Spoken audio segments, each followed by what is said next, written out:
What's up, YouTube? This is Kabina, and today I'm going to be showing you guys a mod on Space Engineers for Steam that has absolutely changed the game forever. I'm doing this because this is the most revolutionary mod I have seen released for this game. This is a game I love. I got 620 plus hours on it, and this mod is exactly what this game has needed since its launch of Planets. It is mind blowing how it works, and in this video, I'm going to be showing you guys how to get it, how it works, and then how to work it yourself to create things of your own with it. Name of this mod is the Real Solar Systems mod. And what this does is it actually creates, sort of in the same sense of Kerbal, with planets able to rotate, orbit, to be able to create moons, and many other things.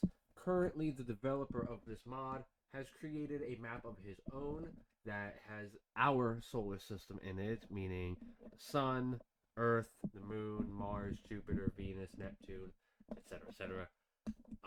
And it is absolutely mind blowing. Um, Give me just 1 second. I apologize. I am fixing my mic boom. But with that said, that should suffice. I'm going to show you guys how to get the mod, how it works, and we'll go from there. So, to get the mod, first and foremost, you're going to go to your Space Engineers on your Steam. You're going to go to the workshop. Currently, it is on the front page, Real Solar Systems. However, you could definitely search it up, Real Solar Systems, and it should be one of the first ones to pop up. As you see, here we are with the mod itself. The solar system with the scale. This is the map that goes hand in hand with it. An empty world. This is for those of us who just want to be able to just, select the world and start building. I'm going to avoid that personally. I like making my own worlds with my own settings and my own mod list.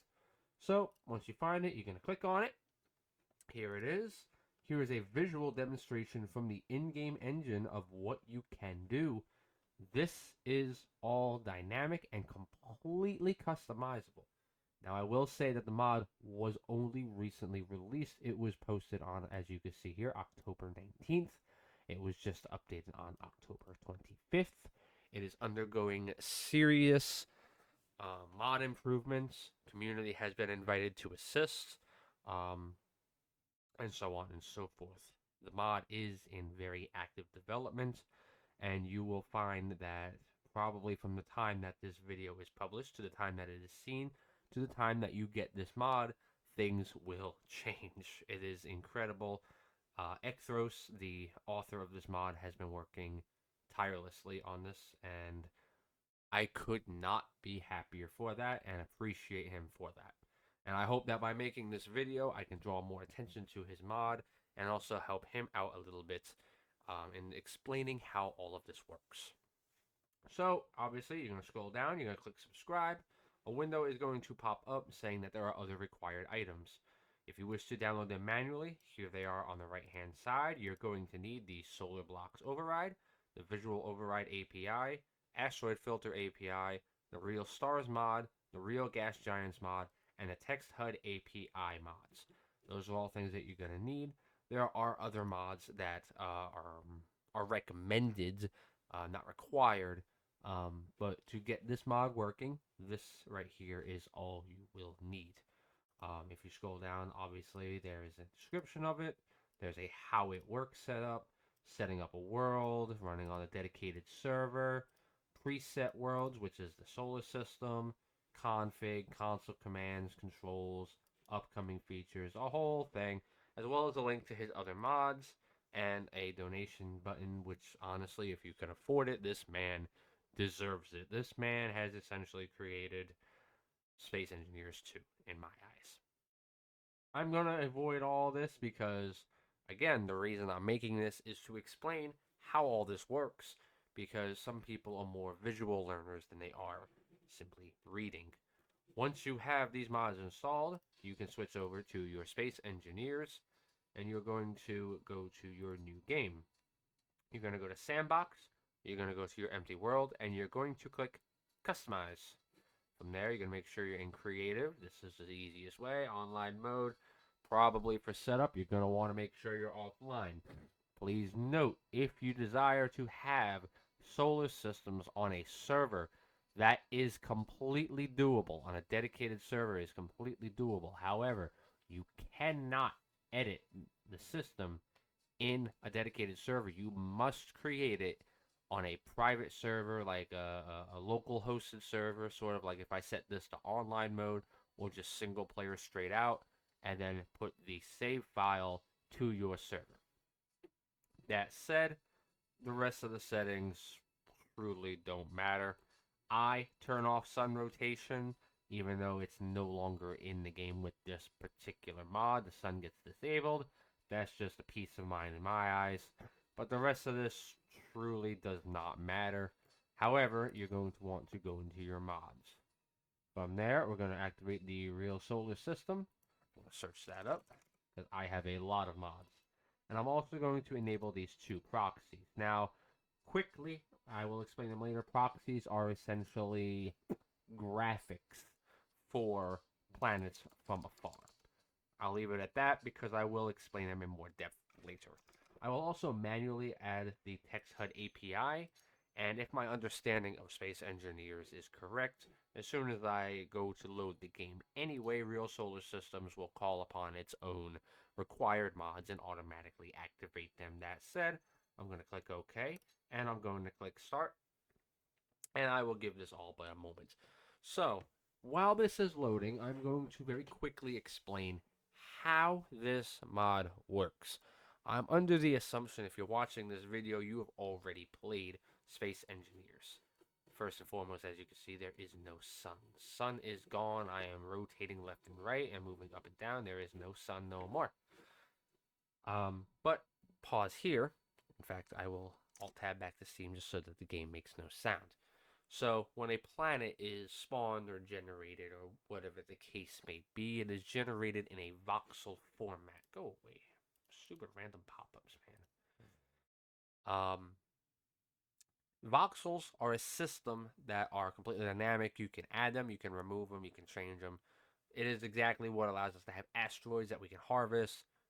Each voxel is a different material. It could be stone, could be ice, could be magnesium, iron, zinc, whatever the case. However, because of how complex a voxel is and all the data that is interconnected, these voxels are incapable of moving. They are stuck in a particular spot. Think of it like Minecraft. If you place a wooden plank at a specific coordinate, or let's say even more intricately, you build a wooden house at a specific set of coordinates, each one of those blocks is essentially a voxel. Those voxels have a coordinate. In order to move them all together, you would have to have some kind of script that could move all of them in the same direction, the same number of blocks. That might be capable in something like Minecraft with simplified coordinates, moving in a specific pattern. However, moving trillions of voxels, the entire planet, is not doable. So, the way this mod works is it will allow you to create planets such as Earth, the moon, the alien planet, etc., as well as custom planets. They get created so far away from the 0, 0 axis that they are not visible no matter what you do. I believe the config says 900,000 kilometers, but I could be wrong about that one. Regardless, you're not seeing them. What then happens is it creates a proxy. And this proxy is a visual representation of what the planet should look like. Now, if you deform the planet to a point where, it no longer looks like itself, the proxy doesn't quite show that. But it's enough to know exactly where you're going. These proxies are then what rotates and orbits. Those proxies also carry with it 2 teleport zones. When you're out in space, you are in what we will call free space. And from there, you'll see exactly like the images on the screen for the workshop posts where everything is spinning and moving and orbiting each other. Once you get close to one of these planets or moons, You will then enter the orbital zone. Now, this is a zone that will actually teleport you to where the planet is within the game's GPS coordinates, so to speak. And when it takes you there, you will then be following the planet. So if you stand still or hover still at 0 meters per second and stare at the planet will no longer appear to be orbiting.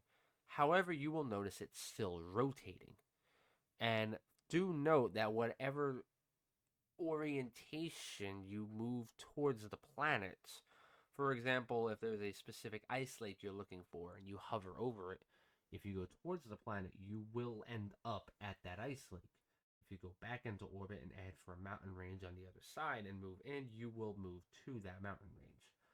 Anyway, I'm getting a bit ahead of myself. In the orbital zone, there are asteroids you can harvest, you can make a solar base, but yet again, all that is static in the orbital zone, but the planet will still be rotating below you.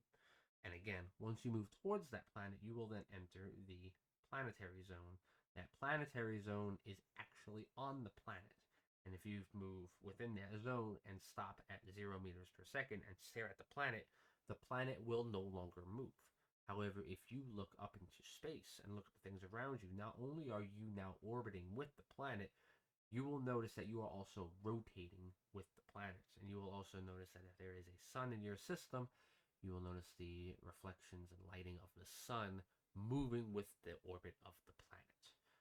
This is a lot to take in. It's a little technical. This is my understanding of it. I'm pretty sure it is about 98% accurate. But again, maybe it's easier to see it. So, now that we have the mod enabled, I wish Goodbot would go away so I could see a little better. We are going to begin operating the mod. Now, first thing you're going to want to do is you're going to want to press F8. F8 is what is going to give you your free camera spectator mode, and this is absolutely essential to operating this mod because without being able to move quick and see everything at a glance, you're going to have a really, really hard time crafting with this mod the solar system you want. We're going to start by opening a chat box. We're going to type /TSE. And as you can see, we now have new indicators on the screen that says Solar System Editor enabled. From there, on the left-hand side, we'll see Add New System, as well as a navigate up and down, being Insert and Delete. To the right, we have Add New System, Add Planet, Add Gas Giant, Add Star. Below that, you have navigations of Page Up, Page Down, and Select being Home.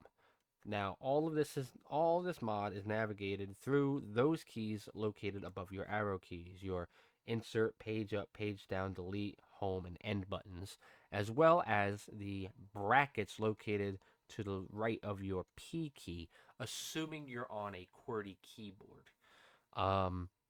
You can also edit certain fields by selecting the field by pressing up, and page down to get to that field, and pressing enter to open a chat box. Whatever you type in will not appear in chat, but when you press enter, it will enter into the field. We will show and demonstrate all of this shortly. So, let's begin crafting a system, and I will start explaining everything to the best of my abilities. First thing, in order to have any kind of reasonable star system, you're going to obviously want to have a star. So we're going to push page down to get to add star, and we're going to press the enter button, which is home. From there, we're then asked for the radius and the root position. The root position only matters for stars. No other planets unless you wish them to be static, which if you're using this mod, I don't understand why you would. The reason that the root position matters for stars is only if you are having multiple solar systems in your save. So for example, if you wanted to create your own, or even base off of the solar system mod where you have Mars, Jupiter, Venus, Neptune, Earth, Moon, etc., and then you wish to create Alpha Centauri, you can do that by changing the root position of the star to whatever coordinate distance you wish it to be. We're only going to build a singular solar system in here, so I'm going to leave that at full zeros. The radius, however, for me, 50 kilometers is not enough for a star, so I'm going to set that to 200 kilometers, which is still relatively small for a star when you consider the radius of something like Earth to our star. it doesn't quite add up. But for the sake of the mod, travel distances, visuals, and stuff, 200 should be plenty for most. We're then going to press page down to get to spawn star and press the home key for enter. And as you can see, the screen has immediately lit up as it generates a star. I'm going to fly away from that. And we have our star, which has defaulted to the name of Kolth. It is quite beautiful, and it has information of its own. If you look in the top right, we've been brought back to the Add New System main screen, let's call it. So we're going to look to the top left, where we can see that Kolth has been added. We're going to use the insert and delete keys to navigate that.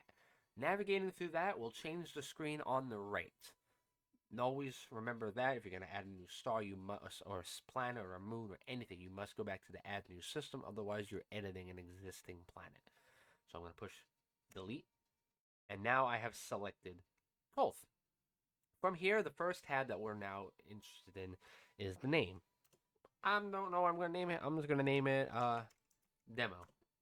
And as you can see, the name of the planet, the name of the sun has been changed to Demo. Easy enough. Orbital zone radius. This is key.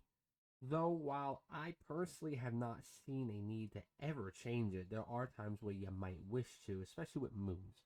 The orbital zone radius is essentially, as I said earlier, the orbital zone. When you get close enough to a specific thing, you'll enter its field of existence, let's call it, and you will no longer have to chase the planet. Now, we don't really have that with the sun. The sun will remain static. However, this is when you enter its field and start getting its gravity effects, start getting its heat buildup, and all of that. 5x essentially means whatever the size of the planet is times 5. So, with the sun being 200 kilometers, you will be 1,000 kilometers away from the sun when you enter its radius of existence, and that's when you can start getting affected by it directly. Proxy scale. Like I said earlier, the proxy is just an outside before you get into orbit zone visualization of it. Again, this is always something you should probably leave at 1. If you generate a planet or a moon that is 200 kilometers and you generate one that's 50, they will automatically look like that. Whereas if you make, say, a 100 kilometer and a 50 kilometer, and you make the 50 kilometer proxy a 2x, they will both look like 100 kilometers in size from a distance. But when you get close to that 50 kilometer moon, it's still 50 kilometers.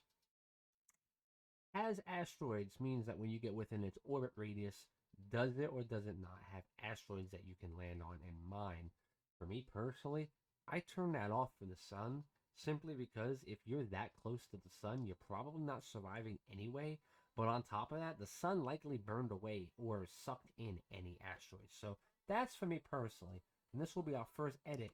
And you can change this by simply pressing enter. Oh wait, I'm sorry. I hit the wrong button. This one is different. I'm sorry. This is a Boolean. You can just press the home key. And that will change it. And root position, we'll leave that as is. And hierarchy, we will leave that for the time being. Those are more important for planets. Star info, we have our radius as our first information tab.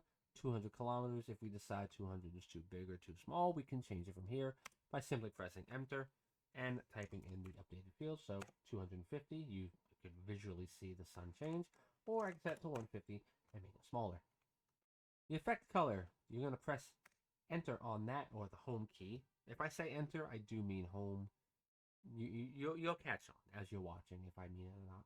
And from here, you can change the color state in hexadecimal from 0 to 255. I'm sorry, not hexadecimal, just RGB, standard RGB. So where 0 red, 0 green, and 0 blue is black, and 255 red, 255 green, and 255 blue is white. Now, you can't make a black sun. It just kind of looks a weird gray, but that is the basis of it. So, for example, if I set my blue to 255, my green to 0, and my red to 255, I now have a purplish/pinkish sun. If I set my green to 255, now I have a pure white sun. And if I set my, let's say, red to 0, we have a teal sun, so on and so forth. And you can make it whatever you want. I can make it 0, I can make it 80, 255, 100, and I have this sort of greenish yellow sun, for example. You can make it whatever color you want. It does not affect the color that lands on the planets. You will always have a bright white tone, but the color of your sun can change the feel of your galaxy. When you're done with one of these tabs, you can now press the end key to go back. The end key is your back key. That takes us back to the previous tab. Your effect brightness, your light brightness, that's exactly what you're looking at. So if I set light to 2, I believe the light brightness is what lands on the planets. I recommend leaving that at 1 or lowering it down if you have small orbitals. The effect brightness is looking at the sun. As you can see, as I make it brighter, it gets ridiculously bright. But 1 is usually enough. You can also set these to lower values, such as 0.2, but 1 is usually enough. Damage radius. How close can you get to the sun before you start taking damage from the heat and such? This applies to both you and to your grids. And the closer you get, the quicker the damage buildup occurs. And then you have your gravity strength. How powerful is the gravity of the sun? I usually like to keep that nice and high because it should not be easy to get near a sun if you're even silly enough to get that close. Gravity fall off, I tend to leave this at 7 because it usually does its own math. 7 is supposedly the default value for space engineers, a certain distance from a certain mass. Science. I would recommend looking that one up or just experimenting with it. Long story short, it's how quickly you exit the gravitational field, how quickly it dissipates. It will still occur within the same radius, but you get the gist. And we're done with the sun. We have officially created a sun. And now we can move on to a planet. So I'm going... I'm trying to get rid of that Goodbot AI. Actually, can I turn off Goodbot? It's got to be in here somewhere. Do I? I don't know where Goodbot is located at. All I know is I am very tired. Goodbot. There we go. Okay, cool. We're good to go. All right. Sorry about that. So now we're going to use our far left keys, our insert key to go back to add a new system. And this time we're going to add our first planet. So we're already on add planet, so we'll press home. And now we have to select our planet type. Now you have 2 options. You can either use the brackets to scroll through your available planets, or you can press home to open up the full menu of it and navigate with the same keys you would rotate a block with. We're going to start, I usually start my first planet closer to the sun, so something like Mars or Mercury is usually what I would do. So I'm going to use this Mercury. Now, as you can see, everyone in here is a stock planet, is a regular vanilla planet, except for the Mercury and the Venus. Currently, if you add any other planet, you can, of course, add other planets and planets that are not in this list. But at the moment, not all of them have the proxy, so when you fly far away out of their orbit, they just look like a gray lump. The developer is working on setting up a bunch of those planets now as we speak, the most requested ones. And he's also working on a tool so that other people who have their own planets can create their own proxies. So, I'm going to select Mercury. I'm going to set a radius of about 45 kilometers. That's reasonable. And again, the root position does not matter. And we're going to spawn that planet. Now, it does take a second to generate the planet. Like I said, it does have to generate all the voxels. They go off-world somewhere. Now, if I scroll down to the planet, which has been named Colta, you'll see it's inside the sun. Now, I could change the root position so it looks like it's outside the sun, but that's not going to give us what we need. What we need to do now is go down to Colta, as I said. We're going to go down to the Edit Hierarchy button, which you can just press page up once, or you can scroll down manually, whichever you prefer. And then from here, we have the options to add a child, add a sibling, set a parent, or delete the real planet. Now, if you delete the real planet, you just have a floating hologram, essentially. I don't understand why you would want to do that, but you could do that. You also have the option to delete the entire planet or delete the hierarchy, which means anything that's linked to it, up and down. Sun, moons, anything, gone. In this case, we're going to set a parent. I'm going to explain all these settings. Adding a child means sort of adding a moon, something below it, something that will orbit it in this case. And setting a parent means something that it's going to orbit. So in this case, for this entire solar system, all the planets are going to be orbiting the sun. I'm going to set the parent to demo. Are you sure you want to set Colta as child of demo? Left bracket for OK, right bracket for cancel, left bracket. And as you can see, we now have a yellow line. And if I follow that yellow line, there is Colta. And you can see the distance on it is moving. Let me zip on over there as quickly as I can, so you guys can get a nice little view of it and how it all works. I'm almost there. Alright. Now, there is Colta. I zoom in. Oh, sorry, a little too quick. A little too slow. You can see where the proxy kicks in and kicks out. There's the fake moon or planet. There's the real planet. And there's all the voxels. I could land right here. In fact, I will do just that. We are now right here. And there is our sun. This is real. This is actually happening.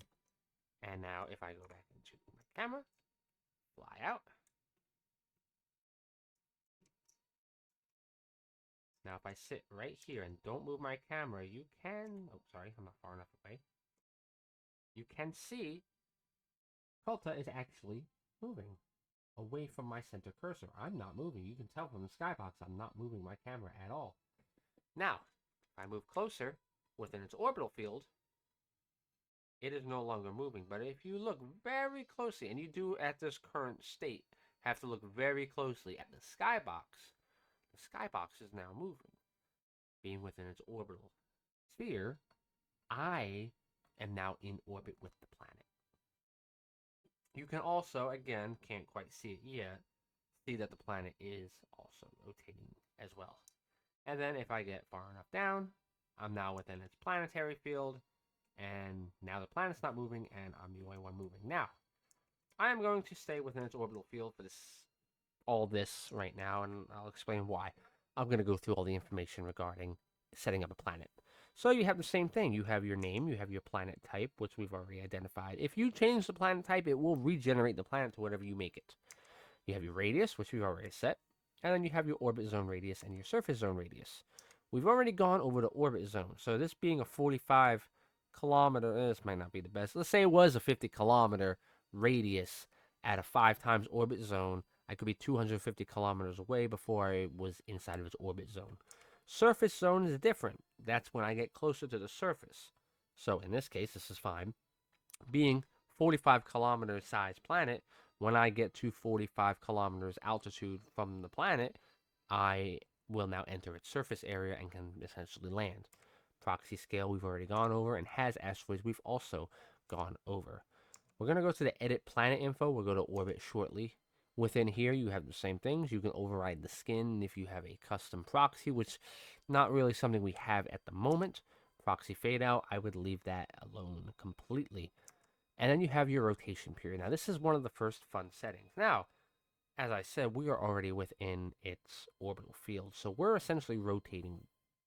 We're orbiting with it, but not rotating with it. So 7,200 seconds is the default rotation period, but I can set this to something absurd, such as 5 seconds. Now you can clearly see the planet rotating. And this is dynamic. If I zoom in if I fly in at any point, that's the exact point on the planet I will enter. Now, watch what happens when I enter its planetary field.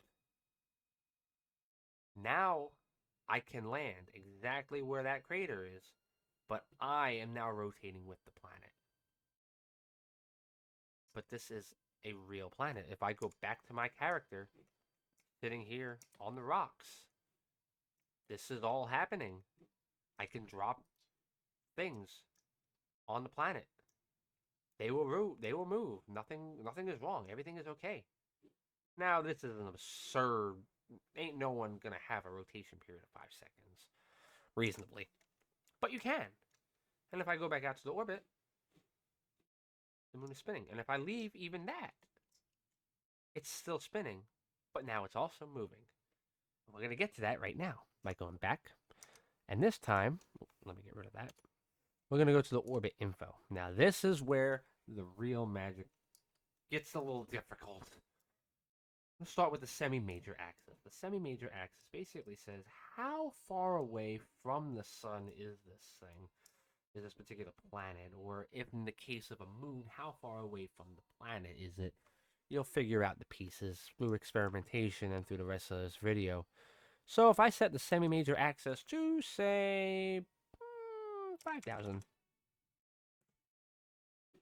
Whoa, now it's all the way over there. And if I fly all the way to it, which might take just a second, since that is quite a distance. That's a 10,000 kilometer distance. You will see that I am roughly, oh, I'm too close. And it's hard to see, but this is about 5,000 from the sun. Cool. Eccentricity. This is a scientifical number, essentially, that tells how perfect of a circle, how perfect of an orbit is this planet. So for this, I'm going to fly up so I can see the circle. Now, I'm going to use the brackets. You can, of course, enter this in manually, but this is a value between 0 and about 0.95. Now, if I increase the value, you'll notice that the circle starts turning into an oval. Let's set it. Here we go. This is something asteroids tend to do. Planets can do it as well. We don't have it in our solar system, but doesn't mean it's not something that can happen. Let me set this to its most extreme by just typing in 1, actually. And this is the most extreme case that's allowed within the game.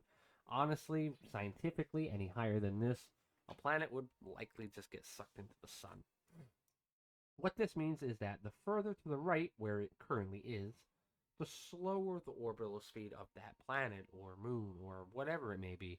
And then when it gets closer to the sun, it acts like a slingshot, gets extremely fast, basically touches the star, and then launches out at an absurd speed, and then slows down as it gets to its end.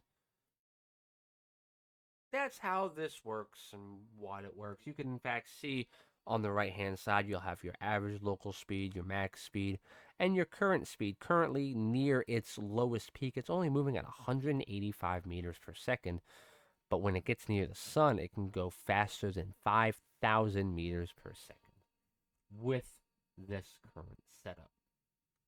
I'm going to set this down to 0 for now. Make it an orbit, a regular orbit. And this is probably what most people are going to do. But then you have your pitch, your roll, and your yaw, and this all just controls the orientation of the planets to the sun. As you can see, I can roll these things around. It does all kinds of different twists and bobs, and something you can more notice if you have an eccentricity. So for this, I'll set that to 0.5, and you can see I can change the orientation. This is great if you're making multiple planets. I personally like to have a alien planet that does not follow a average path. It's a little off, but that's how those work.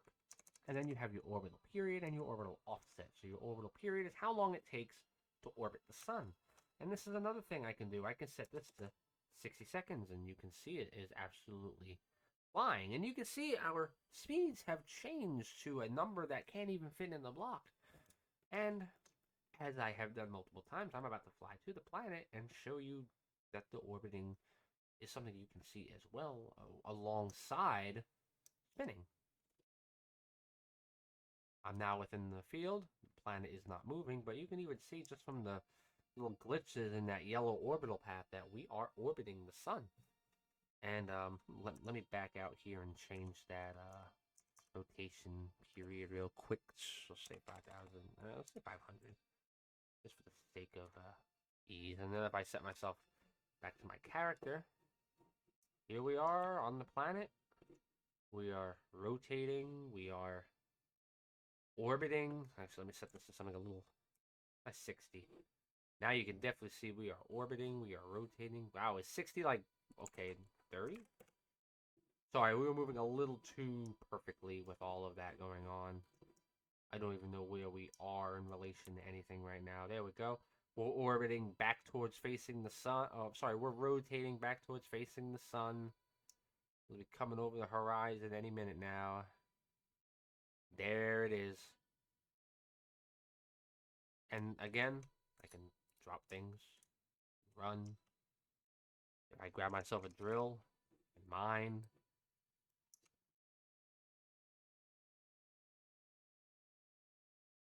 Nothing is stopping any of this from working. Oh, I forgot how to crouch for a second. God. But there it is. This is a planet moving in a system. Let's move on, shall we? We have a planet. I'm pretty much done with this. Oh, the rotation orbital offset. This is essentially, you can use it to just teleport. Oh, I'm sorry. Am I on the right? I am on the right thing. Oh, sorry. That's the rotation orbital offset. That's not really important. It's the orbital period offset. That one you can kind of use it to move it around, but it's good if you have multiple planets going about the same speed. You want to keep them roughly the same distance and whatnot. You can kind of shift it along. It'll still take the same amount of time. It's just kind of changing where on the orbital path it is. One last thing I'd like to show. Let me set the orbital period back to, let's say, 5,000. Sorry.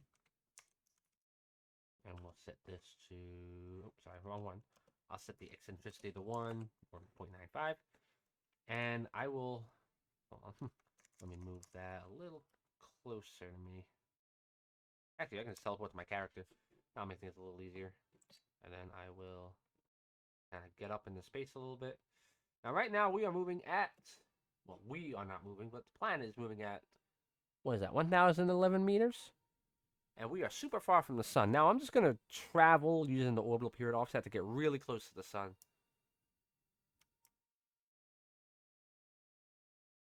Oh, and now we are super close to the sun. We are accelerating extremely rapidly. We are at 24,000 meters per second. We are coming to the crest bit by bit. I just passed it. I was trying to get really close. We are basically on the sun. You can see how bright the planet is just because we're so close to the sun. Now, I don't understand why this particular planet seems to be having issues with the brightness. Usually, I've had no problems with shadows and the like, but there just seems to be a glitch with this particular planet. It is what it is. It's still a work in progress mod. But we are moving over 35,000 meters per second right now.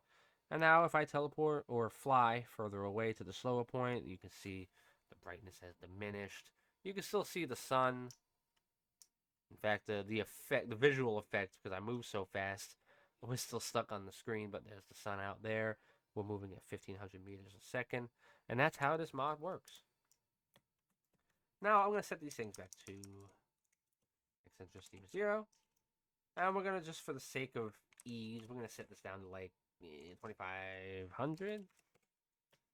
Alright, there we go. Now we're going to add our next planet. So I'll go back to the add a new system. We'll add a planet. We'll do an Earth like this time. Let's leave it at 60. That's perfectly fine, just for the sake of all this. We're going to go down to it. It's been called Freya. We're going to go to the hierarchy. Oops, sorry, wrong one. Set a parent. And now we have Demo and Kulta. We're going to set this to Demo, as that is our sun. And there is our new planet. It's actually spawned somewhat close to Kulta's orbit, but it should still be enough where they don't interfere with each other. And yet again, if I fly into it. Oops, my bad. There we go. Oh, sorry, a little laggy there.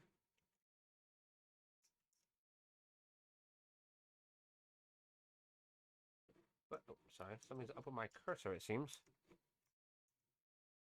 I don't know exactly what. Oh. Huh, I just learned a new hotkey I was not aware of. But yeah, here we are. We have our Earth planet. If I put my character here, yet again, as you can see, there is our sun. I don't know if you can see Kulta from here. You should be able to if I go up high enough. Maybe not. Might not be able to crest. It's down there. It's down that way. We might be able to see it. Oh, yep, you can. You can actually see it. There's Kulta. All the way out there. And this is all dynamic. So if I set my, let me see if I can rotate myself.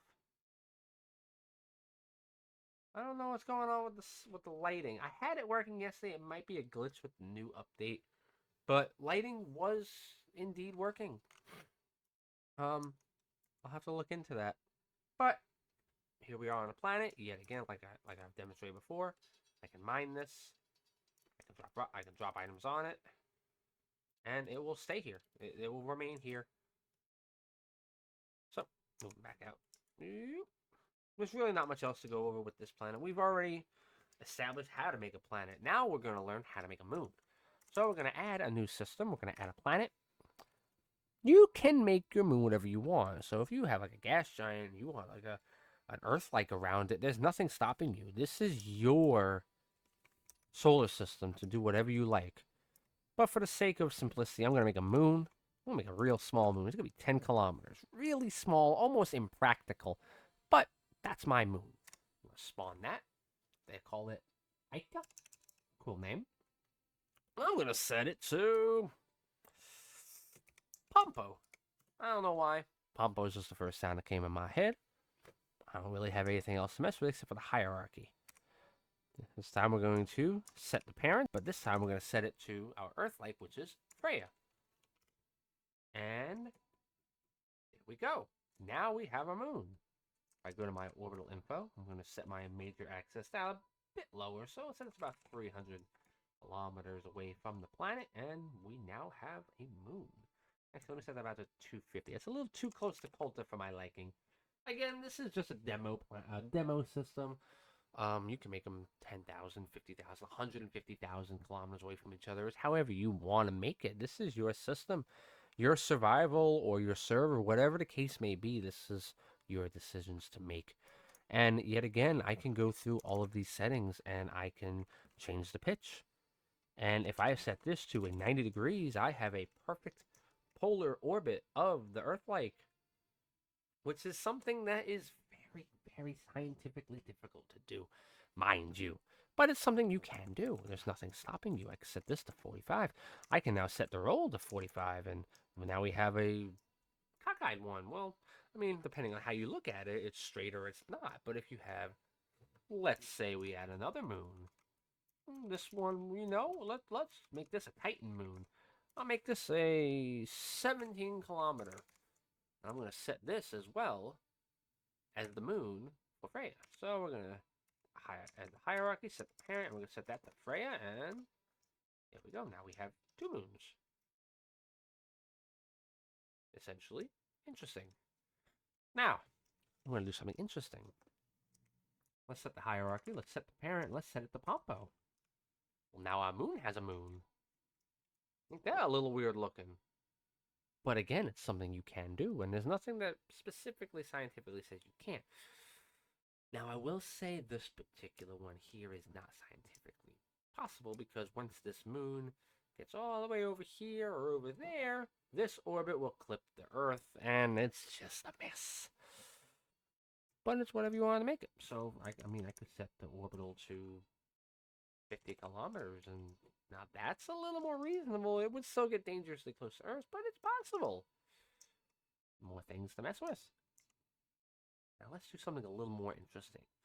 If you've never heard of a binary star or binary planets, this is a very interesting thing. So looking on our screen, you can see 2 planets, a moon, and a moon with a moon. And what you can do with a binary is these are all orbiting. Binaries orbit together on an orbital path. Hard to explain. Let me show. So I'm going to go to this last moon we made. I'm going to set the parent to none just to get it off of there. I'm going to go back to the hierarchy and set a sibling. The sibling in this case is going to be the other moon of Pompo. And they have separated from their original orbit. That's okay. I'm going to go to the top one, which is Arandu. I'm going to add hierarchy. I'm going to set the parent back to Freya. And as you can see, that yellow line, that is the orbit around the Earth. I'm going to actually change that orbital down to about 300. But in the middle of that orbit is these 2 moons. Now, if I select Pompo, if I set the main planet, the top planet in the pairing, and I set the axis, that's the axis around the planet. If I select the secondary orbital and set that orbit info, That's the orbit of the two moons together. So if it's at 250 right now, if I set it to 100, you can see they get closer together in orbit in a tighter circle. You should also have these orbital offsets at 0, 0. That way they're perfectly in harmony. That's something scientifically accurate as well. I mean, of course, you could have this at. Sorry, it appears it does its own thing. Yes, you can only get it so close to one another. Ah, sorry, I'm editing the wrong number. Never mind, ignore me on that one. But that's that. You can change your orbital period. Let's say 50, let's say 20 seconds. There we go. Now they're spinning really quickly. And you can see they're moving on their own orbital path. The Earth is still moving on its orbital path because I'm not close enough to grab them. But if I move in here, now I'm orbiting with the two moons. I'm following the Earth's path as well. It's an interesting experience to say the least. Really not much else to go over with these siblings. The only other thing you can really do that none of the other features have is sibling weight.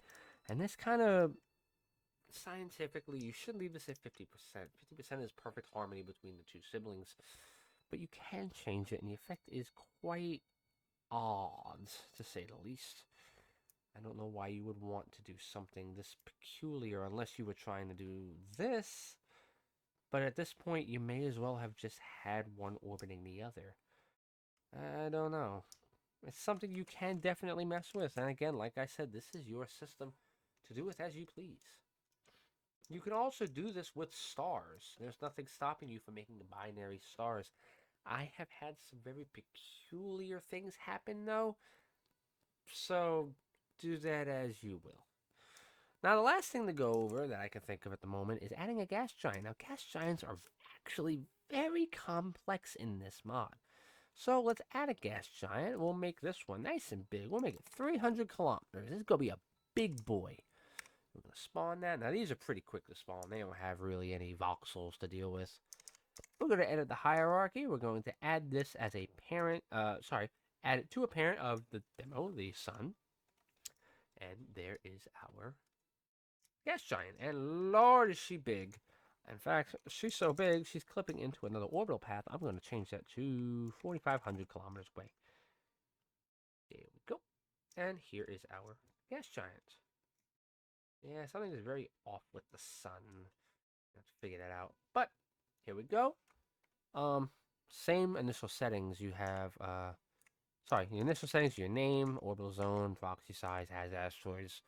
Stuff we've been over 100 times. Orbital info. Same stuff we've been over, nothing different there. Hierarchy, same thing. Edit gas giant info. Now this is where it starts getting a bit of a pain. So we have our radius. Again, this is something you can change on the fly and it will adjust itself accordingly. Planet color. Again, we can do this however we want. We set 255, set this to 0, and we'll set the blue to 0. This will be a nice bright red. Actually, let's add a little bit of green. Let's add like 50 green. Or 100 green. There we go. Got a bit of an orange. There we go. Change the color. You got your planet skin. You got your default 1. You got your default 2. Default 1 kind of looks like Jupiter. Default 2, I guess it's supposed to be like a Uranus type of skin. And then I've got the default Jupiter and Saturn. I don't know if those came from another mod, but these are non-colorable ones. So do with that as you will. Gravity strength, gravity fall off, and rotation period, as we already know exactly how those work. Now these bottom three are where things get annoying. So your interior info, air density, how thick is the air? You can use this for your oxygen and stuff. You can have it with oxygen or without oxygen. You can have it survivable or not. Wind speed, if you have a aerodynamics mod, does take effect in that as well. Though, in the current mod state, do not have an aerodynamics mod in effect because gravity and wind speeds and stuff are not working correctly, and you will probably not be able to even move. Asteroid removal, if an asteroid spawns inside of the gas giant, is this true or not? Will it remove it or will it keep it? It's set to default true because an asteroid should never be in a gas giant. It will be crushed to pieces. Crusher damages the player if you get in there too much, or crusher damages grid if you get in too deep. Can the player start taking damage, and can a grid start taking damage? An instance where you might want to change this is maybe the pressure is too high for a player, but you may be able to send in mining drones or something in there. Interesting things to play with. You also have your ring. Does it have rings? You can turn those on and off. If so, which of these ring types does it have? This one here, default 3, is my favorite. It's the most realistic one to me. But to each their own. Your ring normal, I'm still trying to figure this out. It's like a tilt. I don't know why they call it a normal though. Still trying to put that piece together. But that's basically your roll, your tilt, and your yaw. Ring color, another thing you can change yet again. Let's set this to, let's have some nice bright white rings. There we go. White rings on a red, orange planet. Cool. Ring light multiplier, ring shadow multiplier. I would recommend just leaving those at 1. You can change the glow of the rings, but that's up to you. Inner scale and outer scale, this can become kind of important. Your inner scale is how close to the planet do the rings start. So right now it's at 1.07, which means it's like 7% of its size away from the planet. If I set this like 1.5, it is now 50% of its size away from the planet. 1.8, it's now 80% of its size away from the planet, and so on and so forth. The outer size is how far from where it starts away from the planet to how far does it end. If I set this to 1.5, well, now it's 50% away. If I set this to just 1, it's literally a singular ring. It basically starts where it ends. So you can do whatever you want to do with that. Layer spacing, still trying to figure this out. If you go next to the ring, you'll see that there are 2 layers. And it's like the space within. You can see asteroids moving or little rock particles moving.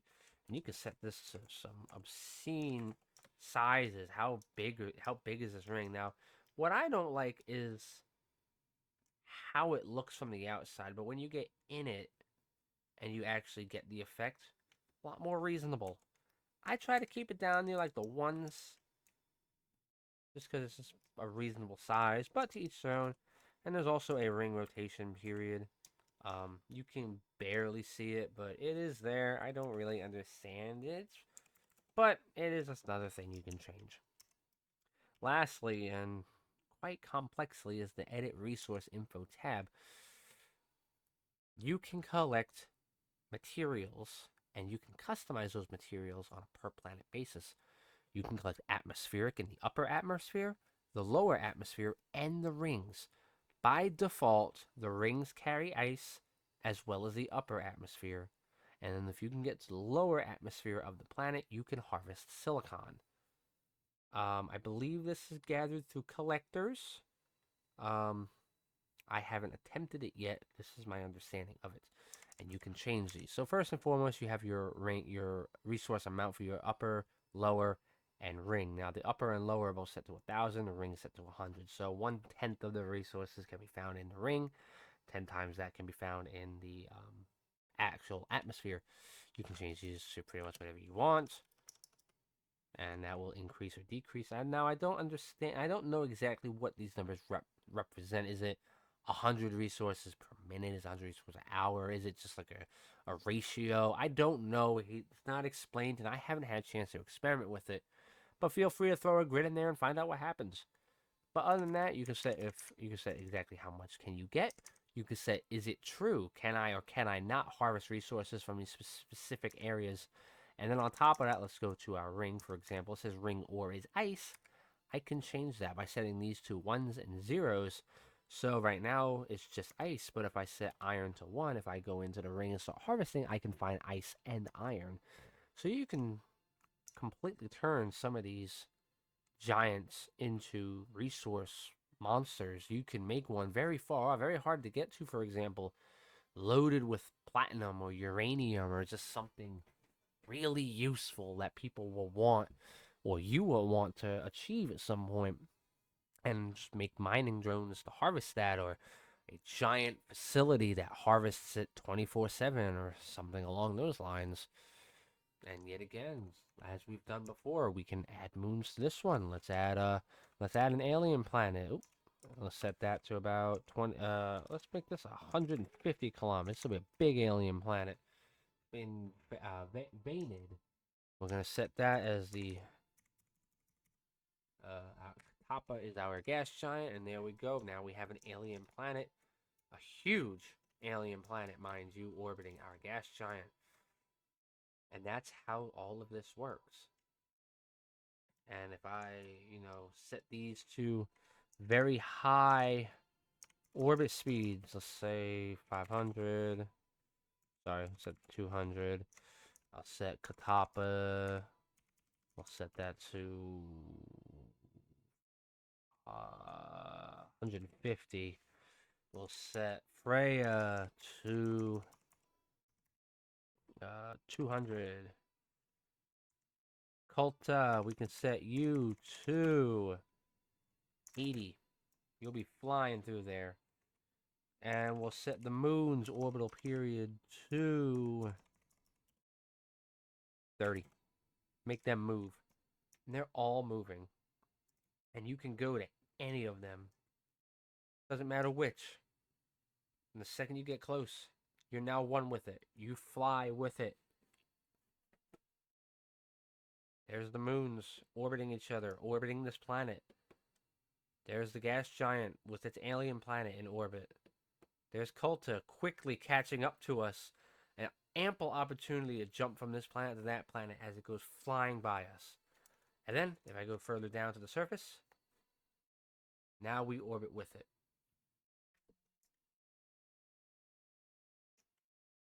We spin with it, we orbit with it. And if I put my character right here on the ground, there is our solar system above us. Orbiting in all their own glory. There's Kulta about to pass. Katapa, the alien planet. There's our moons flying by us in a binary pattern. We have created a solar system. And every one of these planets is visible and usable and viable. You can do whatever you want. And just for the sake of a very quick demonstration, let's add another star. This one will be 200 kilometers. We're going to set the root position to, let's just put it straight above us just for the sake of simplicity. We'll set this at, just for the sake of travel time, I'll set this to 10,000 kilometers up. Spawn it. There's our blue star. Now we have a blue star up there.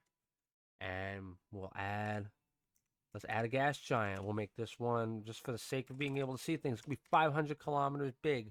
Huge boy. I'm going to set the hierarchy, set the parent. Name of our new sun is Walls. Walls is our new planet. A new sun, I'm sorry. We'll set that to a 5,000 kilometer radius. Our orbital period of 200 seconds. And there is the beginning of a new solar system up there. And if I go in here to Walls and change the root position, so let's say we change the X to 500 kilometers or 1,000 kilometers or 20,000 kilometers, you can just make it out from here. You can just see that solar system out there. 20,000 kilometers away. You can see it out there. You could travel out there. And everything will be there. I would travel out there right now if I could figure out how to get over there. But I don't know the console commands enough to do that. 10,000 kilometers. 10,000 kilometers high, 10,000 kilometers away. Another solar system. And that is what this mod offers. Dynamic planets. As many as you want. However you want, wherever you want, whenever you want, at whatever speeds you want, angles you want, whether it is scientifically possible or not. That is what this mod offers. This is the most revolutionary mod that has ever been created on Space Engineers. Hands down.